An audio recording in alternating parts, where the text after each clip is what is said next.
Hi hello welcome back to RT let's designer. இன்றைக்கி நம்ம என்ன பார்க்க போகிறோம்னா பீகாக் மாடலில் 3D ஒர்க் ப்ளவுஸ் எப்படி போடலான்னு பார்க்கலாம். இதோட ஏற்கனவே போட்ட வீடியோ முந்தின வீடியோஸில் இருக்கும், நீங்கள் போய் பாருங்கள், செக் பண்ணி பாருங்கள். இது அதோட கண்டினியூ வீடியோ தான். அதில் எப்படி நான் ஃபெதர்ஸ் மேக் பண்ணலாம் அப்படின்றத நான் போட்டிருக்கேன். ஸோ இப்போ வாங்க பார்க்கலாம். பேக் நெக்கில் அதுக்கு நான் ஃபஸ்ட்டு ஒரு பீகாக் வரைஞ்சிக்கிட்டேன் ரைட் ஹேண்ட் சைடில். சரியா, இங்கிட்ட நமக்கு சாரீ மறைஞ்சிடும், அதனால் அங்கிட்ட தேவையில்லை. இங்கிட்ட நான் ஒரு பீகாக் வரைஞ்சிருக்கேன். ஹாஃப் ஓசன் மட்டும் வரைஞ்சிருக்கேன். சரியா, ஹாஃப் ஓசன், மிச்சதெல்லாம் நம்ம ஃபெதர் வரப்போகுது. ஸோ இப்போ நம்ம என்ன பண்ண போகிறோம், 3 layer chain stitch and sugar bead and 4 mm bead. ஓகேவா, இது மட்டும்தான் நான் கொடுக்க போகிறேன். அதாவது இதோட பார்டர் ரொம்பவே சிம்பிளான டிசைனில் நான் கொடுத்துட்டேன்.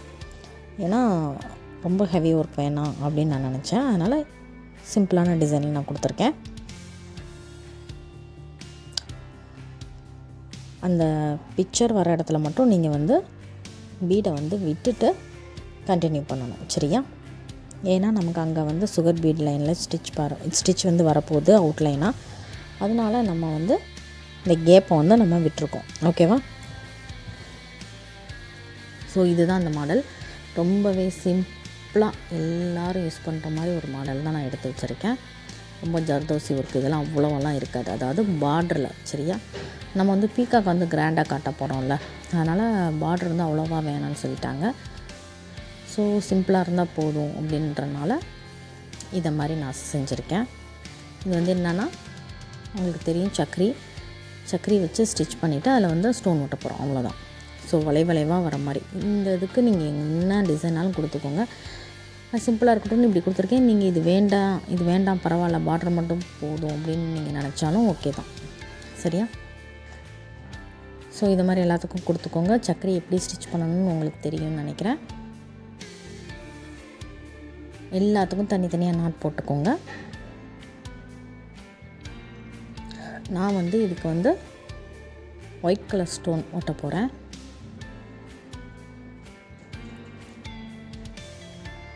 ஸோ பார்த்து ஒட்டிக்கோங்க. இதே மாதிரி கர்வாக வளைவாக வர மாதிரி பார்த்துக்கோங்க. சரியா, ரொம்பவே ஈஸியான அண்ட் யூனிக்கான டிசைனாக இது கண்டிப்பாக இருக்கும். பிகினர்ஸ்க்கு அது ரொம்பவே ஈஸியாக இருக்கும். நம்ம பீகாக்கில் கொஞ்சம் கிராண்டாக ஜர்தோசி வச்சு கொஞ்சம் ஒர்க் பண்ணி நான் காட்டுறேன். அதாவது ஜர்தோசியில் ஒர்க் பண்ணுறது ரொம்ப கஷ்டம்லாம் கிடையாது. ஜர்தோசியில் எப்படி பீகாக்கை நம்ம கிராண்டுக்குள்ளே கொண்டுட்டு வரலாம், அதே நேரம் எவ்வளோ ஈஸியாக கொண்டுட்டு வரலாம் அப்படின்றதையும் நான் காட்டுறேன். சரியா,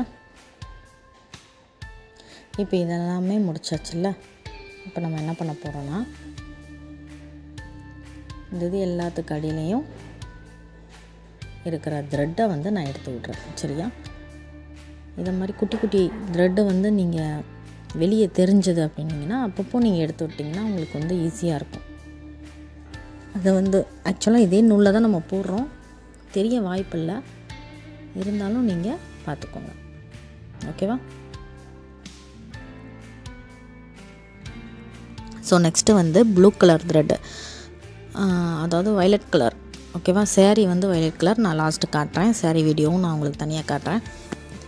அந்த கலரில் நான் த்ரெட்டை எடுத்திருக்கேன், சில்க் த்ரெட்டு. இதை ஒரே ஒரு லேயர் தான் நான் கொடுக்க போகிறேன்.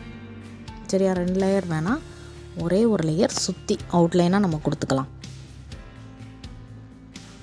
அந்த கார்னர் ஃபினிஷிங், அந்த ரவுண்டு சுற்றி முடியுது இல்லையா, அங்கே கொண்டு நீங்கள் நல்லா அழகாக சேஃபாக நீங்கள் கொடுத்துக்கோங்க. அப்போ தான் இது அழகாக இருக்கும். சரியா, நீங்கள் உங்கள் சாரீ கலருக்கு ஏற்ற மாதிரி கூட நீங்கள் கொடுத்துக்கலாம், நோ ப்ராப்ளம்.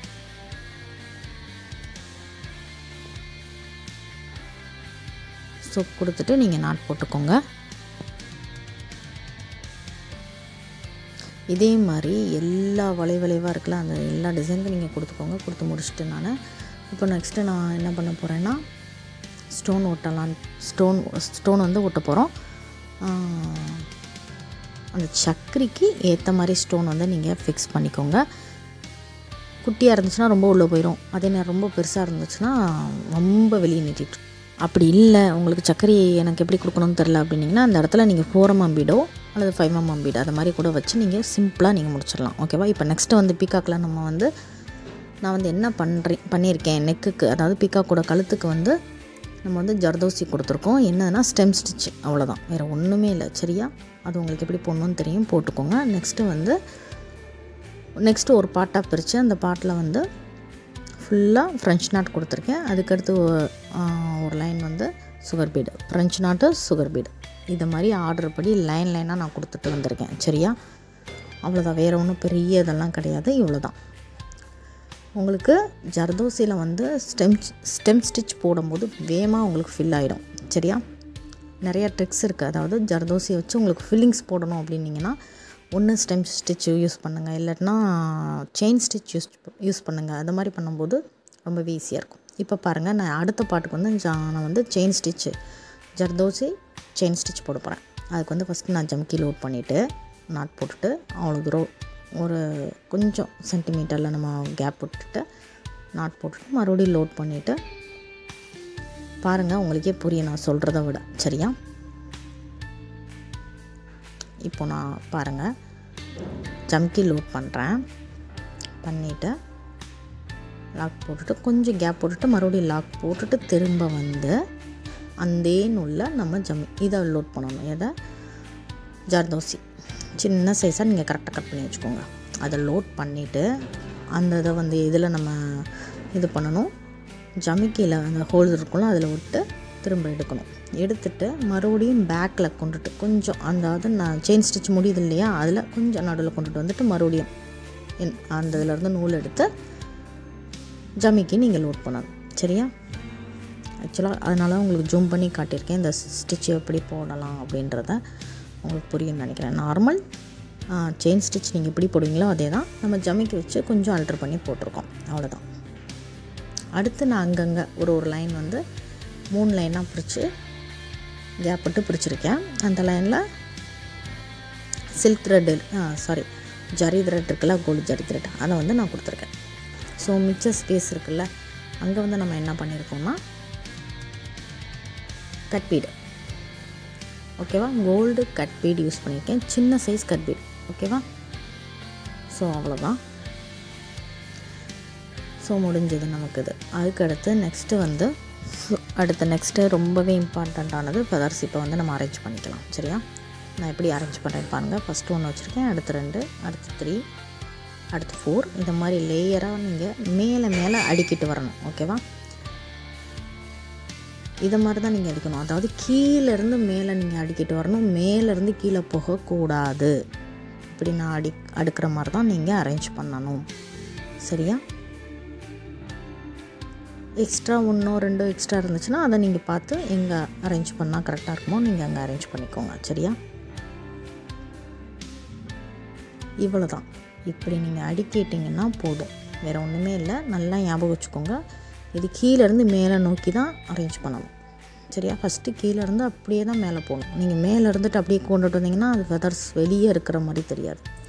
அடுத்து நார்மல் சூயிங் த்ரெட்டை எடுத்துகிட்டு, நார்மல் கை ஊசி இருக்குல்ல அதை எடுத்துகிட்டு பொடுசாக இருக்கிற மாதிரி ஊசி எடுத்துக்கோங்க.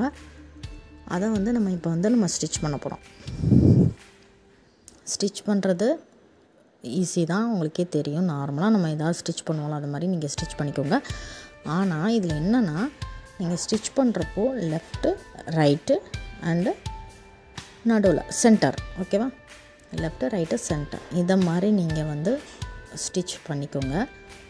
இப்போ பாருங்கள் நான் பண்ணியிருக்கேன். இப்போ இங்கிட்ட ஆடுறனால இங்கிட்ட, ஓகேவா, left side. So right left centre, இதை மாதிரி நீங்கள் பண்ணிக்கோங்க. நம்ம வந்து இப்போ இந்த பீகாக்கை வந்து ஒன் சைடாக தோகை விரித்து இருக்கிற மாதிரி நம்ம அரேஞ்ச் பண்ணியிருக்கோம். ஸோ இதை நம்ம வந்து ப்ளவுஸில் நம்ம அரேஞ்ச் பண்ணி தைச்சி போடும்போது இந்த பீகாக்கோட ஃபெதர் வந்து எங்கிட்டுமே மூவ் ஆகக்கூடாது. சரியா? அதை மாதிரி நீங்கள் வந்து அரேஞ்ச் பண்ணிக்கணும், அதே மாதிரி தைச்சிடணும் கரெக்டாக. நான் தைக்கிறது நல்லா பாருங்கள். சென்டர்லேருந்து நான் நூல் எடுக்கிறேன். இது தைக்கும்போது எனக்கு டிஸ்டர்பன்ஸாக இருக்குது, மேலே எல்லாமே மூவ் ஆகுது, எப்படி சிஸ்டர் தைக்கிறது அப்படின்னா ஒன்றுமே இல்லை. நீங்கள் ஒரு லேயர் முடிச்சுட்டு, இப்போ நான் 2வது லேயர் தைச்சிட்ருக்கேன்னா 2 லேயர் முடிச்சுட்டு அடுத்த லேயர் மறுபடியும் அரேஞ்ச் பண்ணிவிட்டு மறுபடியும் அதே மாதிரி, ஒன்றுமே இல்லை, சிம்பிள் தான். ஒவ்வொருத்தவங்க இதை ஃபெவிக்விக் போட்டு ஒட்டிட்டு அதுக்கப்புறம் ஸ்டிச் பண்ணலான்னு சொல்லுவாங்க. ஆனால் அது 2 வேலை. இதுவே உங்களுக்கு ஈஸியாக இருக்கும். சரியா? இப்போ பாருங்கள், நான் 2வது இதை நான் தைக்க போகிறேன். அதே மாதிரி ஒவ்வொரு லேயர் முடியும் போது, இப்போ இந்த இதில் 2வது லேயர் முடிய போகுது. 2வது ஃபெதர் வந்து நான் இப்போ ஸ்டிச் பண்ணுறேன். இந்த 2வது ஃபெதர் ஸ்டிச் பண்ணி முடிக்கிறப்போ ஒரு முடிச்சு நாட்டு சொல்லுவாங்கள்ல, அது மாதிரி போட்டுக்கோங்க. சரியா?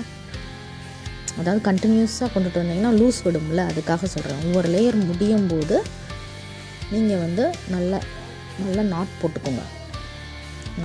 நல்ல முடிச்சு நாட் மாதிரி போட்டுட்டு அடுத்த லேயர் நீங்கள் ஸ்டார்ட் பண்ணுங்கள். அதே நூலில் ஸ்டார்ட் பண்ணுங்கள். சரியா? ஒன்றும் கன்ஃபியூஷன் வேண்டாம். கன்ஃபியூஷன் இருக்காதுன்னு நான் நினைக்கிறேன்.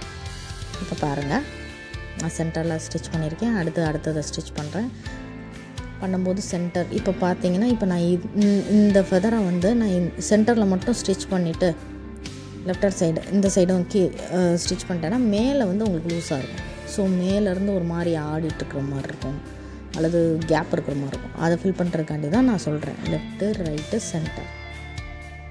இப்போது இதே மாதிரி இந்த கீழ் ஃபெதரை பார்த்தீங்கன்னா, இப்போ நான் சென்டரோடு போட்டேன்னா இப்படி கீழே இப்படி சாயும். அது சாயக்கூடாது. அப்போ என்ன பண்ணணும், ரைட்டில் ஒரு ஸ்டிச் போடுறேன் பார்த்தீங்களா, இதே தான். ஸோ இங்கனக்குள்ளே ஒரு ஸ்டிச் போட்டுட்டு லெஃப்ட் ஹேண்ட் சைடு ஒரு ஸ்டிச். நல்லா நீங்கள் உங்களுக்கே தெரியும், மூவ் பண்ணி பாருங்கள். அது ரொம்ப தொலைன்னு இருக்குது, ரொம்ப ஆடுது அப்படின்னிங்கன்னா எக்ஸ்ட்ரா 2 ஸ்டிச் போட்டுக்கோங்க. அதனால் ஒன்றும் தப்பு கிடையாது. சரியா? ஆனால் ஸ்டிச் போடுறப்போ அதே நூலில் போடுங்க. நான் இப்போ க்ரீன் கலர் ப்ளவுஸுன்றனால க்ரீன் கலர் சூயிங் த்ரெட் தான் நான் எடுத்திருக்கேன். சரியா? அவ்வளோதான். இப்போ பார்த்தீங்களா, நானும் இங்கிட்டு முடிச்சிட்டேன். அடுத்து கீழே போடணும். ஏன்னா கீழே எனக்கு வரக்கூடாது, இங்கிட்டு கேப் இருக்கா. ஸோ இங்கேயும் நான் போட்டுக்கிறேன். இதே இதை நீங்கள் எல்லாமே லேயர் படி லேயராக நீங்கள் போட போகிறீங்க. சரியா? நான் பாதி கட் பண்ணி தான் நான் காட்டுறேன். ஃபுல்லாக காட்டினா ரொம்ப லேட் ஆகும், வீடியோ ரொம்ப லென்த்தாக போகிற மாதிரி இருக்கும். ஸோ நான் கட் பண்ணி காட்டுறேன். சரியா? மேக்ஸிமம் உங்களுக்கு வந்து அந்த ஃபெதருக்கு கீழே லேயர் முடியுது இல்லையா, அதாவது லாஸ்ட்டு ஃபெதர் நான் ஸ்டிச் பண்ணுறேன்ல, இது வந்து ஃபஸ்ட்டு ஃபெதர். ஓகேவா? இதோட லாஸ்ட் ஃபெதர் கீழே இருக்குல்ல, இந்த இடத்துல நீங்கள் கரெக்டாக நீங்கள் ஸ்டிச் போட்டுக்கோங்க. அதாவது அது சரிஞ்சு கீழே விழுந்துச்சுன்னா ஒரு மாதிரி தொங்குற மாதிரி இருக்கும். அப்படி இருக்கக்கூடாது. ஓகேவா? நான் மறுபடியும் சொல்கிறேன், அகைன் சொல்கிறேன். கீழே தொங்காத மாதிரி ஸ்டிஃபாக நிற்கிற மாதிரி நீங்கள் மேலே மட்டும்தான் ஸ்டிச் போடணும், கீழே போடக்கூடாது. அதாவது அந்த ஃபெதரில் லெஃப்ட்டு ரைட்டு சென்டர், அவ்வளோதான். மற்றபடி கீழே அப்பு டவுனு இது மாதிரிலாம் போட்டுட்ருக்காதீங்க, அது கரெக்டான லுக்கு வராது. ஓகேவா? இப்போ நான் போடுறது பார்த்தாலே உங்களுக்கு தெரியும். அதே மாதிரி என்னோடய சேனலில் நிறைய பேர் பார்க்குறீங்க, நிறையா பேர் லைக் பண்ணுங்கள், சப்ஸ்கிரைப் பண்ணுங்கள். கண்டிப்பாக உங்களுக்கு தெரியாத வேறு ஸ்டிச்சு அல்லது வேறு ஏதாவது ஒர்க் பற்றி கேட்கணும் அப்படின்னாலும் கமெண்ட்டில் பண்ணுங்கள். நான் கண்டிப்பாக உங்களுக்கு அதை போட்டு காட்டுறேன். ஓகேவா? ஸோ பார்க்குறவங்க ப்ளீஸ் சப்ஸ்கிரைப் பண்ணிவிட்டு பாருங்கள், எனக்கும் கொஞ்சம் மோட்டிவாக இருக்கும். ஓகே? உங்களுக்கு ரொம்பவே ஈஸியான அண்ட் சிம்பிளான டிசைனாக நான் உங்களுக்கு, அதாவது உங்களுக்கு கஷ்டமாக நீங்கள் நினைக்கிற டிசைன்ஸ் எல்லாமே நான் உங்களுக்கு எவ்வளோ ஈஸியாக சொல்லித்தர முடியுமோ அவ்வளோ ஈஸியாக நான் சொல்லித்தரேன். ஸோ அவ்வளோதான். நம்ம டிசைன் வந்து இதான் கடைசி லாஸ்ட்டு ஃபெதர். அதை எப்படி அரேஞ்ச் பண்ணணுன்றதை பார்த்துக்கோங்க. அவ்வளோதான். ரொம்பவே ஈஸி, ரொம்பவே யூனிக்காக இருக்கும். நீங்கள் உங்கள் க்ரியேட்டிவிட்டிக்கு ஏற்ற மாதிரி இந்த ட்ரிக்கை நீங்கள் யூஸ் பண்ணி, இந்த மெத்தடை யூஸ் பண்ணி நீங்கள் வந்து போட்டு பாருங்கள். ஓகேவா? கண்டிப்பாக சப்ஸ்கிரைப் பண்ணி வச்சுக்கோங்க, ரொம்பவே யூஸ்ஃபுல்லாக இருக்கும் இந்த சேனல். ஓகே? தேங்க்ஸ் ஃபார் வாட்சிங். தேங்க்யூ. சப்ஸ்கிரைப் பண்ணுங்கள், லைக் பண்ணுங்கள், ஷேர் பண்ணுங்கள். தேங்க்யூ.